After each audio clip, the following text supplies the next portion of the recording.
Startups और company से लोगों को यहाँ पे निकाला जा रहा है। बहुत सारे लोगों को कंपनियों से फायर किया हुआ जा रहा है, उन्हें कोई भी नोटिस नहीं दिया जा रहा है, सीधा यहाँ से कंपनी से उन्हें टर्मिनेट किया हुआ जा रहा है। और इंडिया में लगभग 75% लोगों के पास तो इमरजेंसी फंड है ही नहीं, और इवन उन्हें इमरजेंसी फंड के बारे में नॉलेज भी नहीं है। 2025 में अगर फाइनेंशियल प्लानिंग में कोई इंपॉर्टेंट टॉपिक है तो वो यहाँ पे है इमरजेंसी फंड। क्योंकि आप अपने पैसे को अगर म्यूचुअल फंड में डालते हो या इक्विटी में डालते हो या कहीं भी इन्वेस्ट करते हो तो वहाँ पे कोई भी लिक्विडिटी नहीं होती कि अगर आपको आज पैसे चाहिए तो वो पैसे आपको तुरंत मिल जाएंगे। क्योंकि यहाँ पे T+2 होता है, मतलब ट्रेडिंग प्लस 2 डेज। आपने कोई स्टॉक बेचा या म्यूचुअल फंड सेल किया तो एटलीस्ट 1 से 2 दिन के अंदर आपके पैसे आते हैं, और बीच में अगर सैटरडे संडे कुछ ऑफ हो गया तो वो टाइम लंबा भी खींच सकता है। और वहीं पे अगर आपके पास इमरजेंसी फंड नहीं है तो आप बहुत ज़्यादा प्रॉब्लम में फंस सकते हो। क्योंकि इमरजेंसी सिचुएशन में पैसा हमें एकदम तुरंत चाहिए होता है और ऑन द स्पॉट चाहिए होता है। तो हम 2025 में अपनी इमरजेंसी फंड को कैसे बना सकते हैं, कैसे अच्छे तरीके से उसको डेवलप कर सकते हैं, कौन सी स्ट्रेटेजी हमें ध्यान रखनी है, कौन सी जगह हमें पैसे को इन्वेस्ट करना है, वो नॉन वॉलेटाइल होना चाहिए और साथ में अर्ली एक्सेस भी होना चाहिए। ये सारे क्वेश्चन के आंसर आपको इस वीडियो में मिल जाएंगे।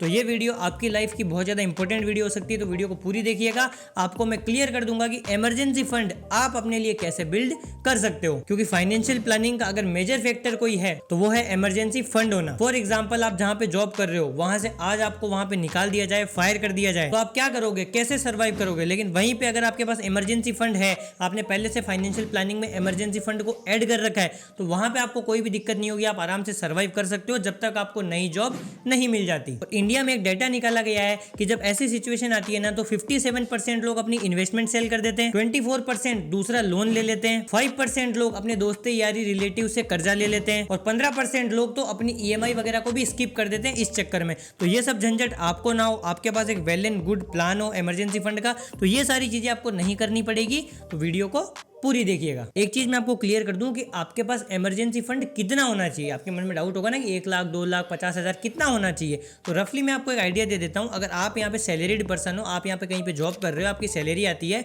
और आपके ऊपर कोई भी डिपेंडेंट नहीं है, आप सिंगल हो, तो आपके पास में आपकी 6 महीने की सैलरी इमरजेंसी फंड में होनी चाहिए। अगर आपकी महीने की 10,000 सैलरी है तो 60,000 रुपए आपके पास इमरजेंसी फंड में होना चाहिए।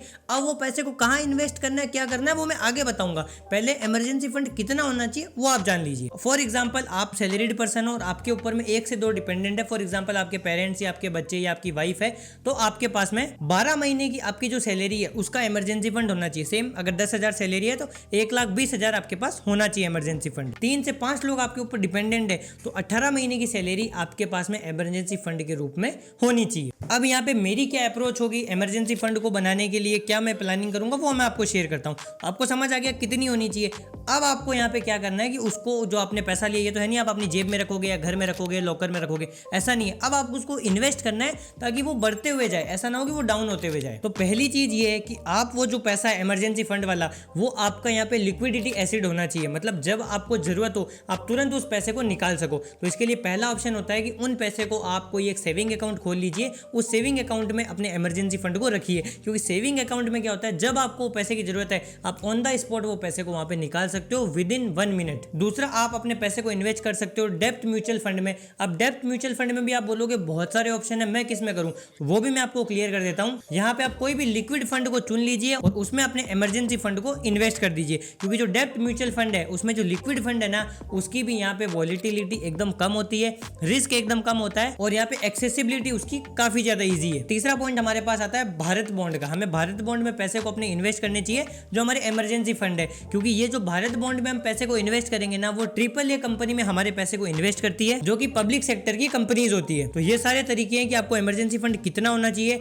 और बना लिया तो उसको कहाँ इन्वेस्ट करना है, जहाँ लिक्विडिटी अच्छी हो, जहाँ एक्सेसिबिलिटी अच्छी हो। इसके साथ में जब भी आपके एक्सपेंसेस बढ़ने लगे ना तो इमरजेंसी फंड को भी थोड़ा सा वहाँ पे इंक्रीज कर दीजिएगा। कोशिश कीजिएगा कि साल में 5 से 10% आप अपने इमरजेंसी फंड को बढ़ाएं। और एक चीज नोटिस कीजिएगा, आपकी लाइफ में कोई भी दिक्कत आए, आपको जब तक ये लगे ना कि मुझे इमरजेंसी फंड को टच नहीं करना है, कोशिश यही कीजिए कि अपनी सेविंग से आपके जो भी आपने पैसे बचा के रखें उनसे आप अपने खर्चे वगैरह सब निकालो, इमरजेंसी फंड को टच ना करो। क्योंकि उसका नाम ही इमरजेंसी फंड है, तो वो चीज इमरजेंसी में ही यूज करनी है आपको। तो आई होप आपको इमरजेंसी फंड के बारे में सारी चीज क्लियर हो गई होगी। फिर भी कोई डाउट है, कोई क्वेश्चन है तो आप कमेंट बॉक्स में पूछ सकते हो, मैं आपको वहां पे आंसर दे दूंगा। तो मैं आपसे मिलता हूं एक नई वीडियो और एक नए टॉपिक के साथ। तब तक के लिए जय हिंद, वंदे मातरम।